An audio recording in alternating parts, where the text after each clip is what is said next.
नमस्ते दोस्तों, मैं प्राध्यापक बहिरम देवेंद्र, महाराजा जीवाजीराव शिंदे महाविद्यालय श्रीगोंदा।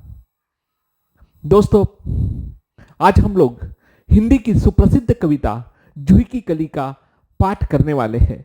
हिंदी की इस कविता के कवि है सूर्यकांत त्रिपाठी निराला। दोस्तों, निराला जी का जन्म सन 1897 में हुआ। इनकी मृत्यु 15 अक्टूबर 1961 में हुई। इस संपूर्ण कालावधि में निराला जी ने परिमल, गीतिका, अनामिका, तुलसीदास, कुकरमुत्ता, अनिमा, अपरा, बेला, नए पत्ते, आराधना, अर्चना आदि कविताएं लिखी। लेकिन दोस्तों, आप लोग जानते हो इनकी जूही की कली यह कविता इसीलिए प्रसिद्ध है कि इसी से छायावाद का आरंभ माना जाता है, क्योंकि हिंदी कविता छंदबद्ध कविता थी। लेकिन इस कविता को छंद मुक्त करके जब निराला जी ने लिखा और जूही की कली जब प्रकाशित हुई, तब हिंदी कविता के इतिहास को बदल दिया। ऐसी ही कविता जूही की कली का हम लोग आज पाठ करेंगे। दोस्तों, इस कविता में कवि ने प्रकृति का बहुत ही सुंदर मानवीकरण किया है। कवि कहते हैं, विजन वन वल्लरी पर सोती थी सुहाग भरी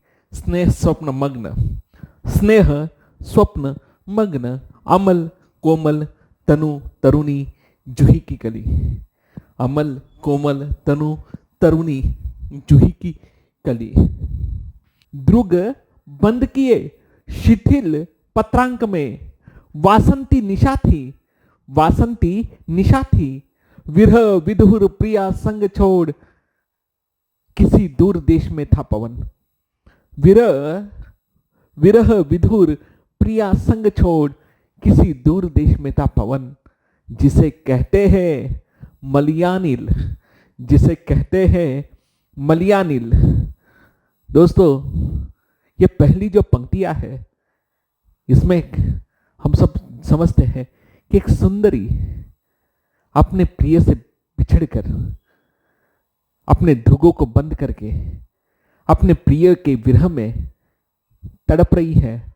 ऐसा एक मानवीकरण का चित्र कवि ने हमारे सम्मुख खड़ा किया है। और हम आप लोग देख सकते हैं यहां पर बड़ी सुंदरता से विजन मन वल्लरी पर यहां पर अनुप्रास जैसे अलंकारों की छड़ी लगा दी है। विजन मन वल्लरी पर सोती थी सुहाग भरी स्नेह स्वप्न मग्न अमल कोमल तनु तरुणी जूही की कली।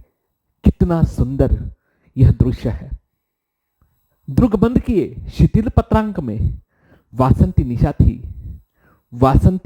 निशा थी विरह विधुर प्रिया संग छोड़ किसी दूर देश में था पवन।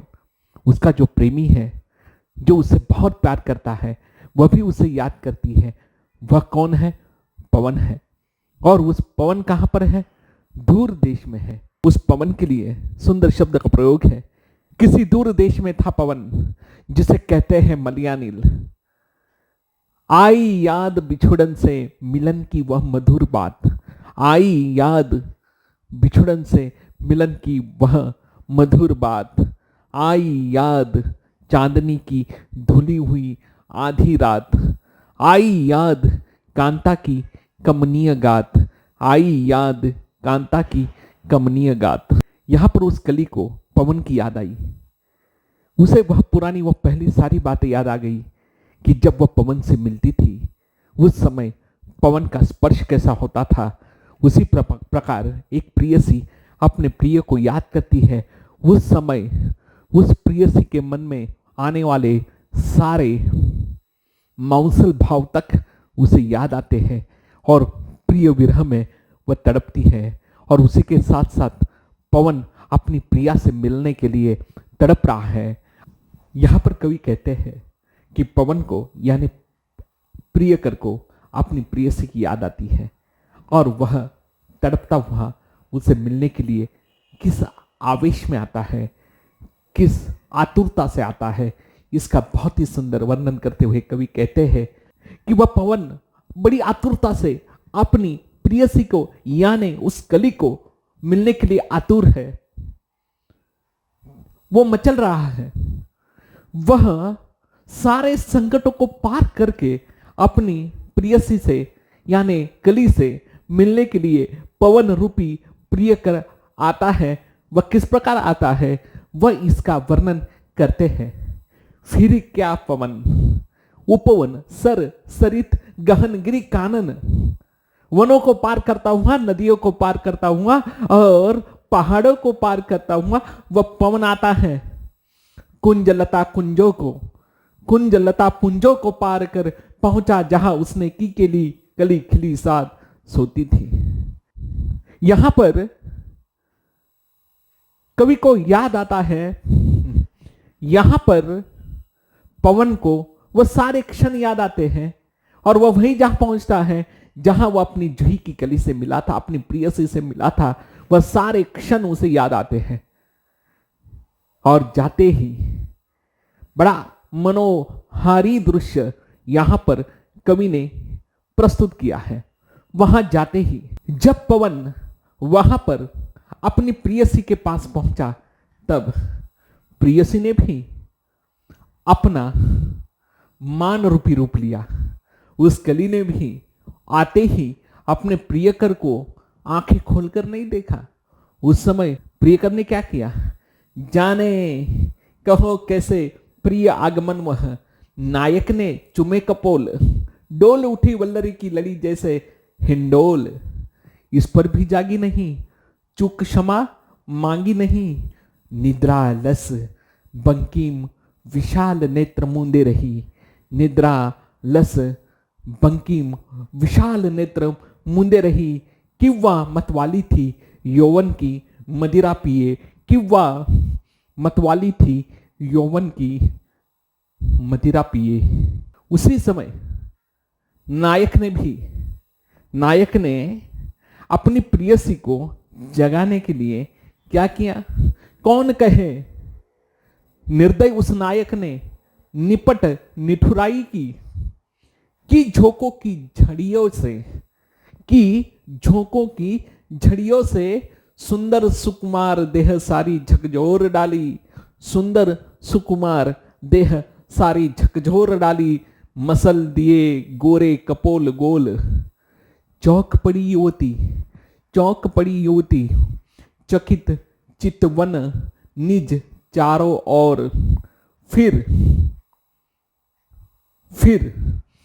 हेर प्यारे को सेज पास, नम्र मुख हंसी खिली खेल रंग प्यारे संग।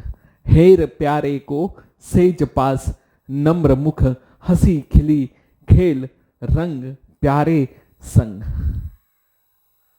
यहां पर जब पवन वहां पर आता है और अपनी प्रियसी से मिलता है और उस मिलन का बहुत ही सुंदर चित्रण यहां पर कवि ने किया है। जब वह पवन आता है तब उस कली के साथ निठुराई, यहां पर निठुराई शब्द का अर्थ बड़े प्रेम से लिया गया है। मानिनी नायिका का प्रेम हासिल करने के लिए बड़े प्यार से उसने निठुराई की और जब पवन को अपने पास देखा तब वह कली भी नम्र मुखी हंसी खिली और इस सारे खेल का वह आनंद लेती है। प्रेम का बहुत ही सुंदर यहां पर कवि ने वर्णन किया है। और इस प्रकार जूही की कली यह कविता प्रकृति का मानवीकरण तो है ही, लेकिन उसी के साथ साथ प्रकृति की सर्वश्रेष्ठ देन प्रेम है, प्रेम भाव है, उसका भी सुंदर वर्णन यहां पर कवि ने किया है। दोस्तों, इस प्रकार हम लोगों ने जूही की कली इस कविता का पाठ पढ़ा। इस कविता की मुख्य विशेषता है इसका प्रकृति चित्रण बहुत ही सुंदर है, मनोहारी है। और इस कविता में जिन शब्दों का कवि ने प्रयोग किया है, कुंज हो, लता हो, कानन हो, गिरी हो, मलयानील हो, पवन हो, अनेक शब्दों की झड़ी यहां पर कवि ने लगाई है। और उसी के साथ साथ जो छायावाद की प्रमुख विशेषता रही है, प्रकृति का मानवीकरण, शायद इसी कविता से शुरुआत हुई है इस विशेषता की। और प्रकृति का मानवीकरण बड़ा सुंदर यहां पर किया गया है। कली अर्थात एक नायिका, एक सुंदरी, प्रियसी और पवन एक प्रियकर, इस रूप को बहुत ही सुंदर पद्धति से कवि ने यहां पर प्रस्तुत किया है। इस कविता में प्रेमी युगल का विरह, प्रेम और उनकी आतुरता का बड़ा ही सुंदर चित्रण है। और आतुरता के साथ साथ उनके संयोग पक्ष का, मिलन का बहुत ही सुंदर चित्रण यहां पर कवि ने किया है। इस कविता की मुख्य विशेषता श्रृंगार वर्णन है। छायावाद में श्रृंगारिकता एक तरफा हो रही थी, लेकिन यहां पर कवि ने जिस श्रृंगार का वर्णन बड़ी सुंदरता से किया है, उसकी ओर भी ध्यान देना आवश्यक है कि कहीं पर भी अश्लीलता का भाव यहां पर कवि आने नहीं देता है। बहुत सारे आलोचकों ने इस कविता पर शायद अश्लीलता का भाव लगाया होगा, तो फिर कि कविता का अगर एक ही अर्थ देखें तो कहीं पर भी कवि ने अपनी लेखनी से और अपने शब्दों से अश्लीलता की ओर झुकने नहीं दिया है। यह भी ध्यान में रखिएगा। अपनी मर्यादा को समझकर ही निराला ने इस कविता में मिलन का वर्णन किया है। इस कविता में बहुत सारे लोग ये भी कहते हैं इसको मुक्तिबोध की कविता की तरह इसकी जांच पड़ताल करे, तो एक ध्यान में रखिएगा, इस कविता पर अन्याय होगा, क्योंकि बहुत सारे लोगों ने इस कविता का संबंध राष्ट्रीयता से भी जोड़ने की हिमाकत की थी। शायद वो मुझे व्यक्तिगत रूप से ठीक नहीं लगती। इस कविता का आनंद इसके प्रकृति वर्णन में है, इसके मानवीकरण में है। और निराला ने छायावाद का आरंभ इस कविता के द्वारा कर दिया था। और जैसे कहा जाता है कि मुक्त छंद इस कविता की मुख्य विशेषता है। छंद मुक्त कर दिया कविता को और आने वाले सारे कवियों को एक रास्ता खुला कर दिया कि तुम भी कविताएं लिखो, छंदों के बंधन में मत रहो। और मुक्त करने की भावना भी यह कविता, या मुक्त रीति से लिखने की भावना भी यह कविता जगाती है। इस प्रकार दोस्तों, आज हम लोगों ने जूही की कली निराला की सुप्रसिद्ध कविता का पाठ किया है। आप लोगों को यह पाठ कैसे लगा, या आप लोग मेरे चैनल पर उसकी प्रतिक्रिया दे सकते हो, व्हाट्सएप पर इसकी प्रतिक्रिया दे सकते हो। धन्यवाद। जय कर्मवीर।